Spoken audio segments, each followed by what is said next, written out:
I think to be the ultimate hero and willing to give their life. There's a saying in the military that I've learned. It's some, all gave some, and some gave all. And I think that's really, they all know going in at wartime that that is a possibility. I think there is, of course, honor, courage, dignity. I think being a good citizen. I think these kids know that this is the ultimate choice that they can do to serve our country. Wrapped in strings and design of love and empty things, just a chance that maybe we'll find better days. Eric was very loyal. I mean, Eric was a very good friend to both females and males. It was fun to watch him grow up and really have a diverse mix of friends too. He didn't have just one group he hung out with, and I always thought that was very interesting. So he definitely felt loyal and dedicated to a lot of the great kids of his friends.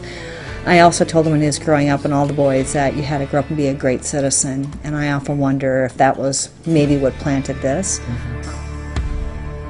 I need someplace simple where we could live, and something only you can give, and that's faith and trust and peace while we're alive. And the one poor child who saved this world, and there's 10 million more who probably could, if we all just stopped and said a prayer for them. So take these words and sing out loud, 'cause everyone is forgiven. I think probably just as any American citizen, we probably should stop and think of our history and how we got here. It is amazing for the people.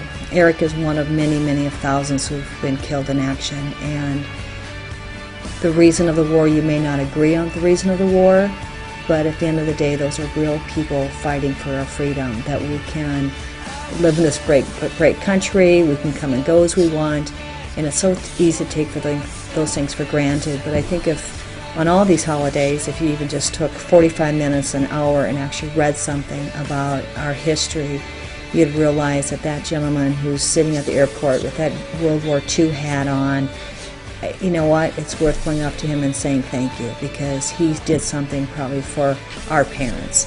And there's always going to be a generation of people who are willing to serve, and that is a very unique, special group of people, because not all of us are willing to do that.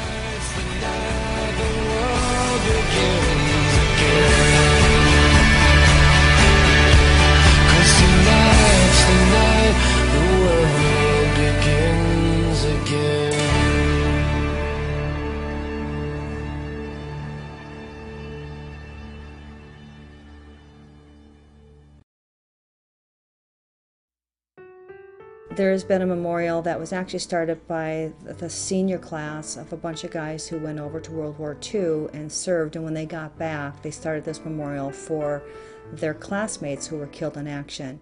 What I wanted to do was update that memorial with the current Operation Enduring Freedom, and then get the name Eric Ward on there. The memorial is down by the football field. You go through the gate to the right of the stadium, and the memorial is right there. Not everyone realizes, unless you actually walk by it, that at the bottom is a memorial of the names of those people that were killed in action. It's made of stone, and then it has a bronze plaque on the front of it, and each of the names is a separate plaque. The original names in Vietnam plaque are aged, and in adding the Operation Enduring Freedom, it looks like it doesn't belong, because right now it's brand new. So it's interesting to kind of imagine what it will look like 40 years from now, and to imagine what the Vietnam plaque originally looked like 40 years ago.